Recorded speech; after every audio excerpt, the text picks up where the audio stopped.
2, diga 2. 2. 2 cegos estavam sentados junto do caminho, e ouvindo que Jesus passava, clamavam dizendo: Filho de Davi, tem misericórdia de nós. E a multidão os repreendia para que se calassem. Eles, porém, gritavam cada vez mais: Senhor, Filho de Davi, tem misericórdia de nós. 20, 29. E disseram, agora estou no 33, e disseram: Senhor, que os nossos olhos sejam abertos. 34. Então Jesus, movido de íntima compaixão, tocou-lhe os olhos, e logo viram, e eles o seguiram. Amém? Glória a Deus. A palavra abençoada que nós ouvimos, já foi lida, é que fala de duas pessoas, de dois amigos na mesma situação. Talvez moravam em casas separadas, familiares separados, mas a situação ali naquele momento os uniu.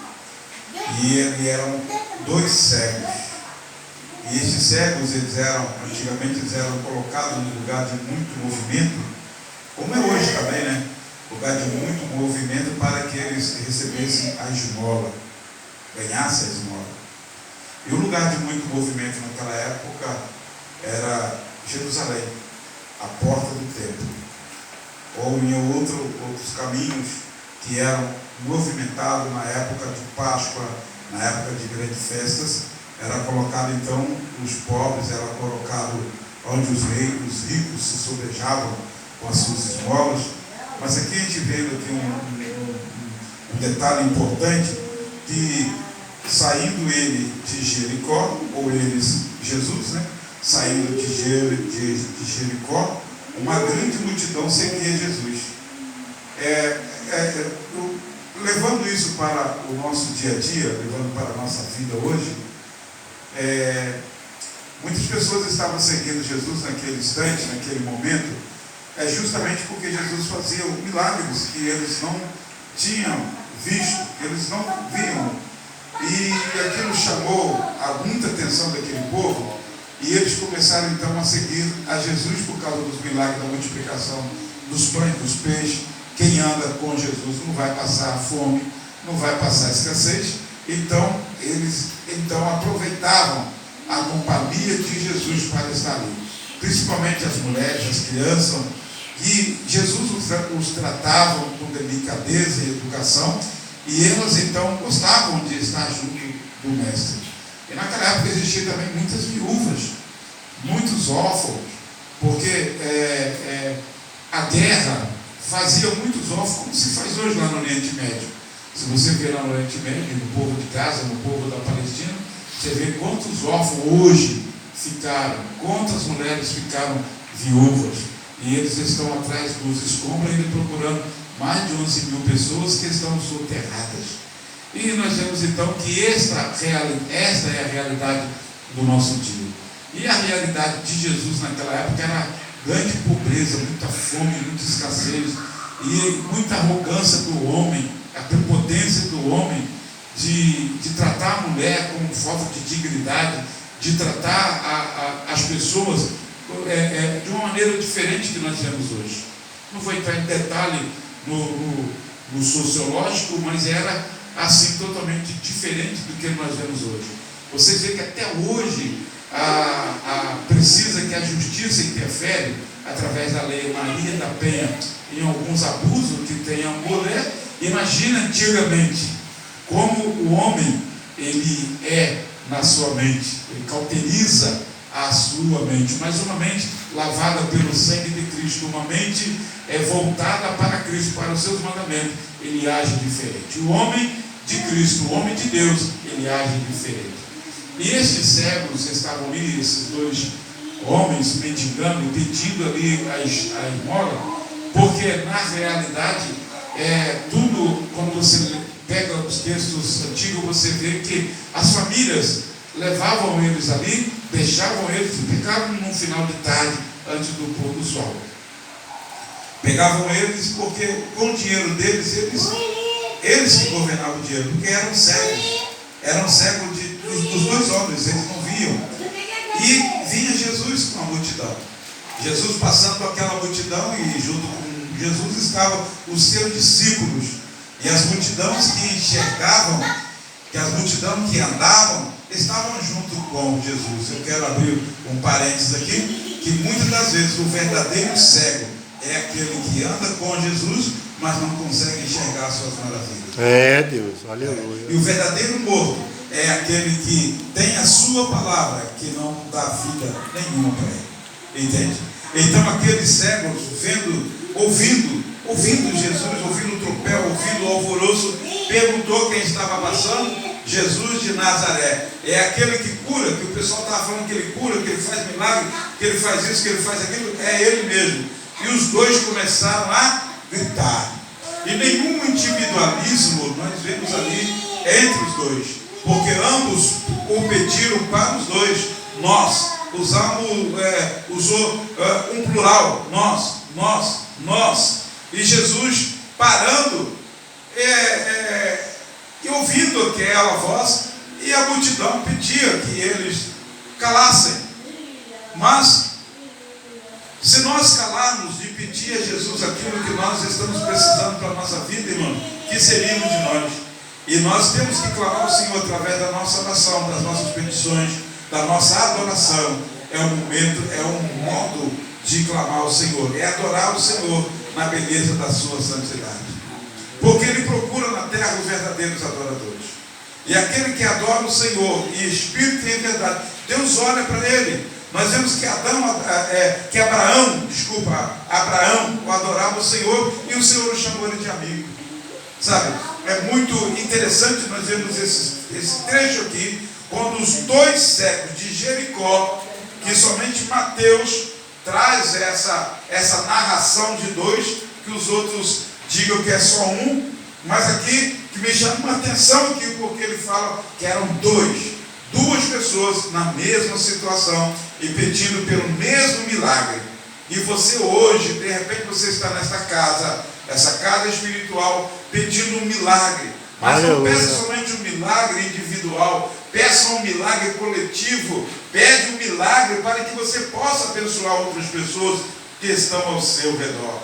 Às vezes pessoas que caminharam conosco, pessoas que estão junto conosco, e as pessoas não conseguem contemplar as maravilhas de Deus e não conseguem observar os bem-feitos que Deus tem feito na nossa vida. Mas mesmo assim, vamos pedir ao Senhor, olhai para nós. E o Senhor perguntou a ele, o que querem que eu... O Senhor sabia que eles eram cegos. Os olhos deles estavam fechados. Muitas pessoas têm a palavra de Deus na sua mão, mas os seus olhos são fechados, os seus ouvidos são agravados, porque não conseguem entender o que Deus está falando. Mas quando fala que tem um milagre ali, um milagre acolá, tem uma cesta básica não sei aonde, tem mais não sei o que, tem mais isso, ele sai correndo, e tudo em nome da fé, em nome de Jesus. Muitos comercializam a fé.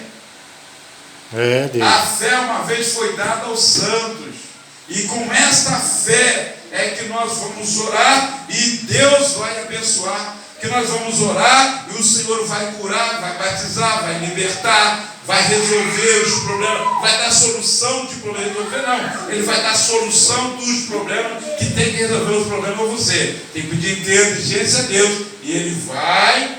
Se você esperar que Deus vai vir aqui resolver o problema teu, tu vai ficar com o problema pro resto da vida. Porque Ele vai te dar inteligência para que você resolva, sabedoria para você resolver, orar para resolver o problema e ficar, não vai resolver, não vai. O camarada falou assim com o outro assim, escuta, olha, eu estou ouvindo falar que está vindo uma grande fome na terra. Sério? Sério. Está vindo uma grande fome mesmo. Que é isso? Aonde você está vendo isso? Olha nas redes, olha na TV, olha tudo que está vendo uma grande fome.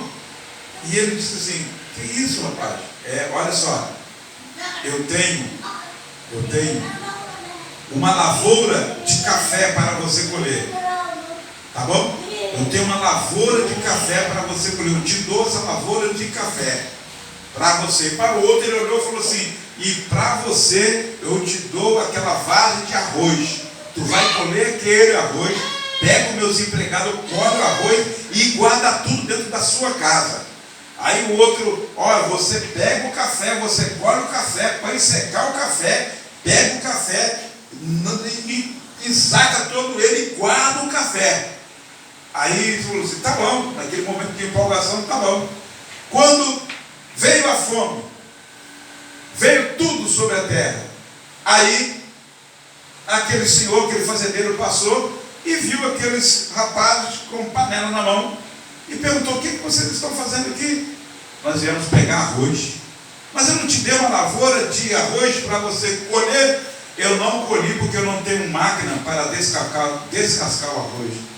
Não, era para você colher o arroz. As máquinas eu tenho lá na fazenda. E você? Eu não colhi o café apodreceu lá, porque eu não tenho máquina. Modo até de torrar eu tenho, mas eu não tenho moinho para moer o café. Mas eu tenho tudo na fazenda. Era só vocês colher, que o restante está tudo lá na fazenda.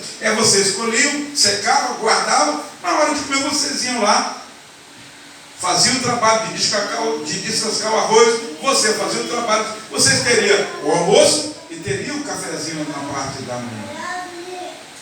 Mas esperavam que aquele dono da fazenda falasse tudo para eles. Olha, eles queriam descanso, eles queriam, irmãos, o milagre vai chegar na nossa vida. O milagre cada milagre tem um preço, porque tem uma determinação. Você tem que se propor dentro do seu coração.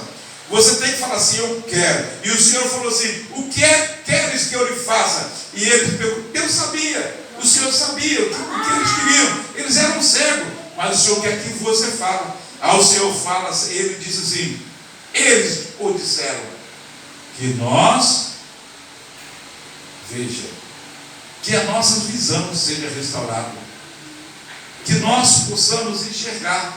Então o Senhor disse assim, e então o Senhor, movido de íntima paixão ou compaixão, tocou-lhes nos olhos. Por quê? Porque ele não pediu coisas individuais, ele pediu nós, para ele e para o seu amigo. Então o Senhor falou assim, poxa, quantas pessoas chegaram perto de mim pedindo milagres individual. Um exemplo é aquele paralítico que estava lá na porta, aquele cônjuge, né, pastor?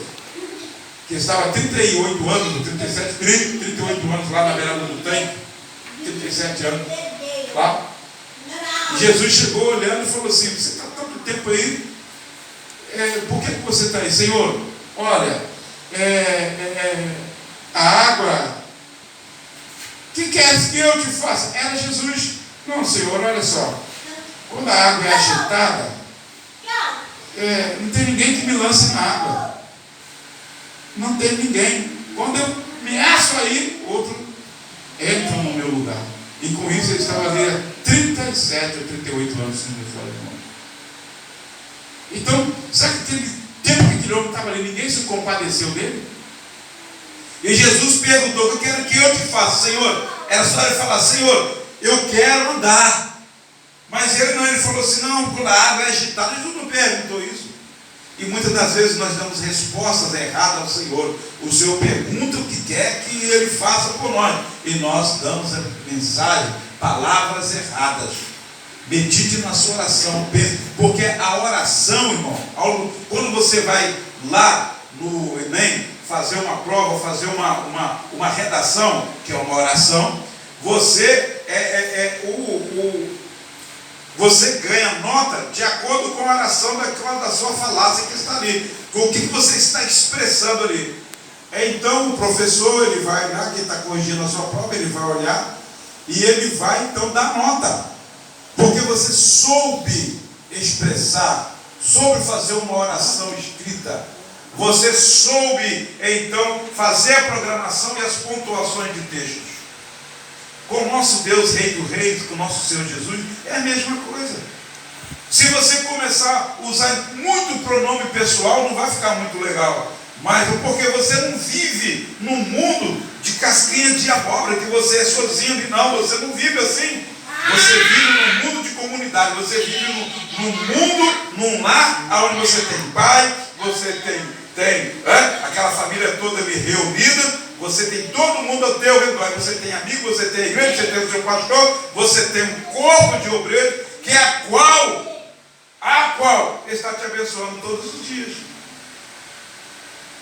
Então, Jesus olhou e moveu-se de íntima compaixão com ele.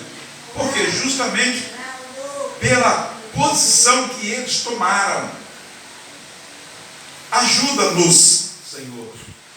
Faça com que nós vejamos. Eu quero ver. E Jesus então tocou nos olhos deles. E eles viram. Aleluia. Que o Senhor possa tocar nos nossos olhos. Oh, glória. E tirar todas as escamas da cegueira do não entendimento da sua palavra. É, Deus, aleluia. Todo individualismo, toda posição que não seja de ternura e de compaixão seja destruída em nome do Senhor Jesus. Que nós possamos ter compaixão do nosso irmão. Que nós possamos, mesmo nós fraquinhos, ninguém é tão pobre que não pode ajudar alguém. Ninguém é tão mesquinho que não pode dar a mão a alguém. É, Deus. Nós estávamos vendo um vídeo passado do Papa que faleceu, e ele vendo aquela turma de bispo, que ele viu vários bispos, e veio um bispo, porque é da minha cor, e ele não cumprimentou o bispo. E ele fez para o bispo passar, ele veio outro, ele fez a mesma coisa. E fala que, entende, irmão? Não vou entrar em detalhe disso, mas estas coisas não agradam a Deus. A pessoa que é de Deus, o homem de Deus, ele age diferente, ele pensa diferente, ele anda diferente, até o sorriso dele é diferente. Entende? Então seja diferente. Deixa Deus tocar nos seus olhos, para que você veja o milagre de Deus na sua vida. Não seja multidão. Não seja. Sai do meio da multidão, porque a multidão pode te atrapalhar a chegar ao Senhor. Pode te atrapalhar, mas chega na fé. Fica no caminho. Não saia do caminho. Jesus é o caminho, verdade e vida. Glória a Deus. E que Deus abençoe a sua palavra. Vamos nos colocar de pé neste momento e nós vamos agradecer a Deus por tudo que o Senhor tem feito pelas nossas vidas. E que vocês vão em paz para os vossos lares.